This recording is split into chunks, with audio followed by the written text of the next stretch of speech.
Séquence 5, transmettre. Sujet 2, outils et formes de transmission.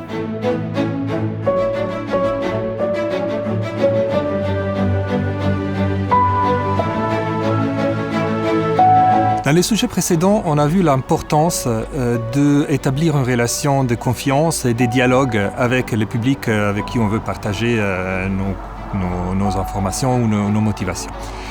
Dans ces sujets les prochains, on va répondre à la question comment ? Qu'est-ce qu'on peut faire ? Quels sont les outils qu'on a à disposition ? On va proposer certaines réflexions et des exemples. Science citoyenne. La situation idéale est toujours de pouvoir construire avec les citoyennes, avec le public, et les messages et les outils de partage.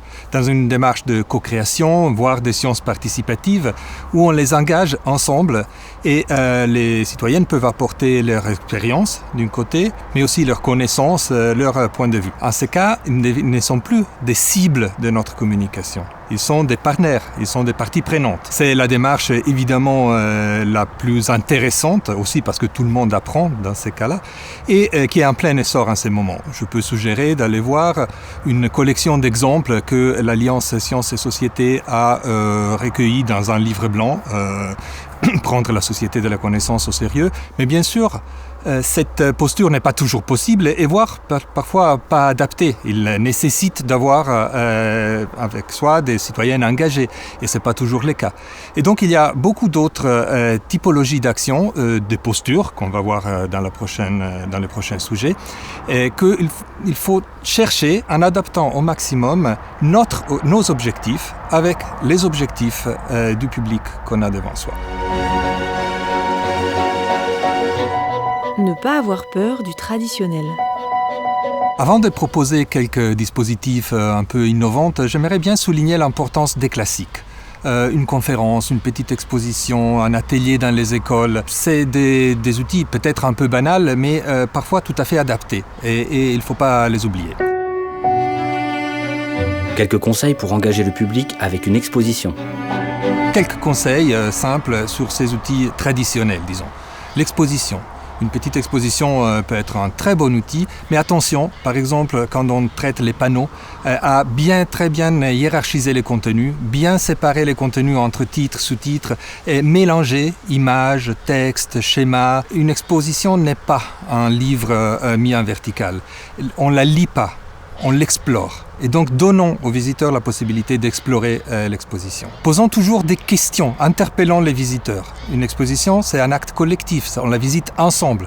Les questions permettent de déclencher des dialogues entre les visiteurs, de s'interroger, et l'apprentissage devient beaucoup plus poussé et profond.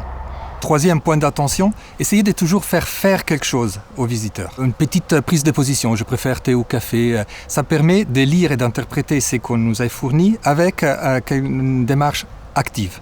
Ça change tout par rapport à ce que peuvent faire autres médias comme la lecture. Et aussi, ne pas hésiter, peut-être vous ne pouvez pas vous permettre des œuvres d'art ou des multimédias très compliqués. Les objets du quotidien, une bouteille en plastique, peut dire énormément de choses. Une bonne exposition, c'est une exposition qui aide à regarder le monde, pas qui aide à se faire juste regarder elle-même.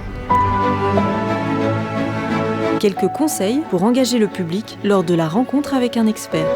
La conférence. La conférence est aussi un moyen tout simple et efficace de transmettre des contenus, mais là aussi, il faut une certaine attention.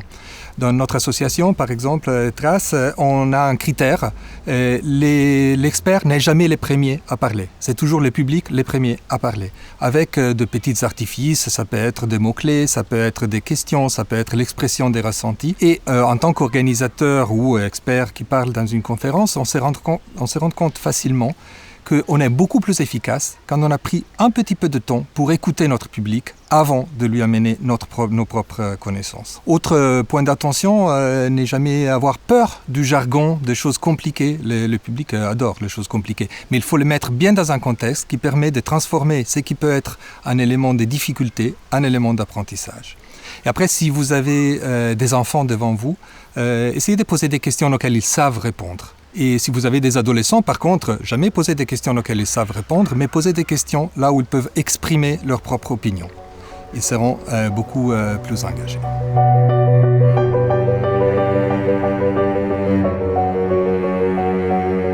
Bien sûr, il y a après des dispositifs, des approches plus complexes, plus innovantes et aussi parfois plus riches. Un exemple, c'est d'utiliser la démarche expérimentale, la démarche scientifique, comme outil de médiation et de partage des connaissances. C'est ce qui font particulièrement bien les petits débrouillards. Le réseau des petits débrouillards propose des activités de sensibilisation aux enjeux de la biodiversité en s'inspirant de la démarche scientifique et des pédagogies actives. Elles permettent aux jeunes de mieux saisir et comprendre le monde dans lequel nous vivons et les événements qui s'y déroulent. Cela contribue à développer un regard curieux et informé sur notre environnement, un esprit critique ainsi que l'envie et la capacité d'agir. La démarche scientifique est un très bon outil d'appropriation des connaissances. Elle permet d'approcher les savoirs par la pratique, l'essence, l'expérimentation, de questionner, de construire des réponses et de les vérifier, amenant une compréhension et une construction par étapes du raisonnement et de la connaissance. Découvrons à l'aide de quelques expériences comment la démarche scientifique permet d'illustrer une des conséquences du changement climatique sur la biodiversité. On nous dit que les émissions de CO2 issues des activités humaines causent l'acidification des océans, ce qui fragilise certains de ses habitants. Comment vérifier cette affirmation ? Comment le CO2 peut-il être responsable de l'acidification des océans ? Nous allons répondre à cette question en s'aidant de 2 expériences. Pour savoir si un liquide est acide ou non, nous allons utiliser du jus de chou rouge, qui est un indicateur coloré du pH, c'est-à-dire de l'acidité. Le jus de chou rouge possède des propriétés qui permettent de détecter le pH d'un liquide. Si le pH est neutre, la couleur du jus de chou rouge est bleu foncé. Si le pH est acide, sa couleur devient rose. Si le pH est basique, sa couleur devient bleu clair ou verte. Mettons en application les propriétés du jus de chou rouge. Nous allons tester différents liquides au pH acide, basique et neutre à l'aide du jus de chou rouge pour mettre en évidence par l'expérience ses propriétés.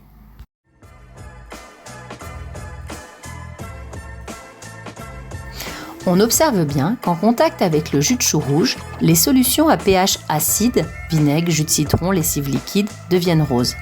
Les solutions à pH basique, bicarbonate, lessive en poudre, deviennent bleu-verte. L'eau à pH neutre devient bleu foncé. Le jus de chou rouge permet donc de mettre en évidence l'acidité d'un liquide. Comment mettre en évidence que le CO2 acidifie un liquide ? En mélangeant du vinaigre et du bicarbonate de soude, on fabrique du CO2 que l'on récupère dans une bouteille. En l'injectant dans du jus de chou rouge, nous pouvons observer comment le CO2 dissous dans l'eau impacte le pH d'un liquide. On observe que le liquide change de couleur, passant du bleu foncé au rose. Ainsi, l'indicateur coloré permet de mettre en évidence que le liquide au pH neutre au départ, donc bleu foncé, s'acidifie au contact du CO2. Cette expérience illustre ce qui se passe grandeur nature dans les océans. Les activités humaines utilisent des énergies fossiles impliquant le rejet de grandes quantités de CO2 dans l'atmosphère. En raison des échanges gazeux permanents entre l'atmosphère et les océans, cela entraîne une augmentation de la quantité de CO2 dans les océans, entraînant leur acidification progressive. Nous allons maintenant observer un des effets de cette acidification sur la biodiversité marine. L'océan abrite une multitude d'organismes à coquille ou à squelette externe composés la plupart du temps de calcaire. Ces organismes, de toutes les tailles, ont besoin d'un pH relativement basique, ce qui est le cas dans l'océan, pour faire leur coquille ou leur squelette externe correctement. Voyons ce qu'il se passe pour ces organismes dans un milieu acide. Si nous plongeons dans du vinaigre blanc, qui est une solution acide, un morceau de coquillage et un morceau d'os de sèche composé de calcaire, nous observons que des petites bulles se forment à leur surface. Ils sont en train de réagir au contact de la solution acide et de se dissoudre. Cette expérience fait l'analogie, en amplifiant le phénomène, avec ce que subissent certains organismes dans un océan dans lequel l'acidité augmente. Ils rencontrent des difficultés à construire ou à maintenir leur coquille ou leur squelette externe et deviennent plus fragiles. Or, des espèces comme le plancton et le corail sont à la base des réseaux alimentaires et d'écosystèmes fondamentaux dont dépend une grande partie de la biodiversité marine et dont nous dépendons également. Nous voyons bien que la démarche pédagogique que nous venons de vous présenter permet au public de vérifier par lui-même la réalité de l'impact des émissions de CO2 sur les océans et sa biodiversité marine, et donc de mieux se l'approprier. Ainsi, c'est une démarche qui permet de développer l'esprit critique et de vérifier les informations. Voilà, c'est que le petit débrouillard nous présente, c'est un exemple de la démarche expérimentale appliquée à des activités de partage sur des questions environnementales, climatiques, etc. Évidemment, il y a l'expérience et après, il y a aussi toute la démarche qui travaille sur l'opinion. Dans ces cadres-là, il y a des dispositifs qu'on appelle les jeux de discussion qui sont particulièrement adaptés. C'est des petites actions de caractère ludique, c'est pas proprement de jeu, qui permet à un groupe de discuter ensemble de façon organisée autour d'une question et comme résultat de non pas nécessairement apprendre à acquérir de nouvelles connaissances, mais comprendre mieux pourquoi je pense ce que je pense et pourquoi quelqu'un d'autre pense différemment de moi. C'est une façon ludique et facile de comprendre tous les éléments des tensions qui caractérisent les situations où on veut faire de la communication sur des enjeux qui touchent à nos propres vies, comme évidemment la nature et le climat. Il y a bien sûr plusieurs autres outils, dispositifs dont il faudrait parler. Par exemple, l'utilisation de courtes vidéos. Aujourd'hui, on a une grande diffusion des excellents youtubeurs, soit dans les milieux scientifiques, dans les milieux environnementalistes, qui font des courtes vidéos et la viralité de leur diffusion est particulièrement efficace. Ou bien l'utilisation de l'art comme instrument qui peut tordre, provoquer la réalité, notre relation à la réalité, ou encore l'utilisation de formats de débats comme les débats dans les cafés ou dans les bars. Et évidemment, sans oublier l'humour, que souvent est un des outils les plus performants. C'est probablement le meilleur système de communication qui a jamais été inventé, l'humour, évidemment après la machine à café.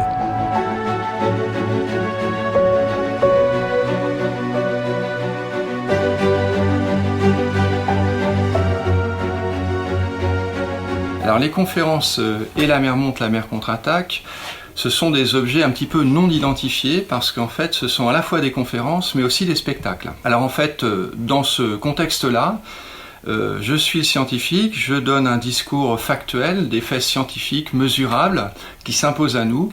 Et en parallèle, je suis en interaction avec un acteur qui s'appelle Mathieu Duméry, qui lui va provoquer le public, va poser des questions, faire des jeux, etc., me bousculer aussi un petit peu pour finalement apporter une touche d'humour. Et puis en plus, il y a un dessinateur qui est derrière, qui en fait n'est pas vu par le public, qui fait des dessins en temps réel et qui surtout a la possibilité de faire passer ses dessins à la place de mes illustrations scientifiques. Et donc là, il rebondit lui sur les interactions avec le public, les interactions que j'ai avec l'acteur. Et franchement, ça fait vraiment beaucoup rire. On entend la salle s'esclaffer. Et malgré tout, il y a un message scientifique qui passe. Ces conférences scientifiques, ces choses scientifiques sont visiblement un succès, puisqu'il y a quelques années, je faisais des conférences grand public, on va dire normales. J'avais entre quelques dizaines de personnes, voire une centaine de personnes, les jours de grand succès. Et puis là, depuis qu'on fait ces shows, ce sont des salles combles, c'est-à-dire que quand on est par exemple à La Rochelle, eh bien la salle est complète, ça fait 900 personnes. On a eu aussi des jauges de plus de 500 personnes à Niort par exemple, à Rochefort-sur-Mer, etc. Donc c'est véritablement un succès. On voit les gens qui rient, on voit les gens qui discutent beaucoup après le show, qui échangent entre eux. Et franchement, tous les indicateurs sont au vert, c'est-à-dire qu'on a vraiment l'impression de faire passer un message scientifique avec beaucoup de plaisir. Voilà.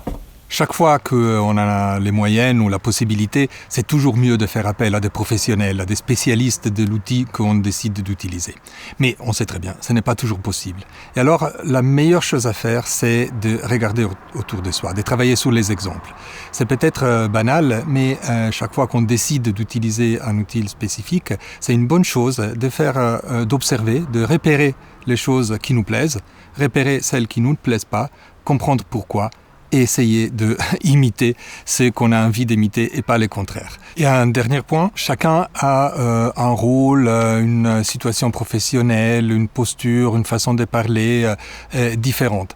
Et dans une communication vers le public, c'est très important de ne pas l'oublier, de ne pas oublier qu'on a notre rôle, notre posture, notre façon de parler et Essayez de ne jamais l'effacer, parce que quand on veut faire passer un message, nous sommes autant importants que le message qu'on veut faire passer. Effacer l'individualité est une façon d'affaiblir les messages. Cette individualité s'exprime de façon différente selon notre posture, selon si on est par exemple les experts, si on est des facilitateurs, si on est des médiateurs, et c'est ce qu'on va voir dans le prochain sujet. Éléments à retenir. Qu'est-ce qu'il faut retenir de ces sujets? Qu'il y a une palette extrêmement large d'outils au service de la communication et du partage. Il y a les traditionnels. Si bien joué, ça peut marcher très bien. Il y a les participatives. Si bien joué, c'est probablement le point plus intéressant de cette démarche. Et il y a des formats innovants qui travaillent sur l'expérimentation, sur les opinions et sur les dialogues.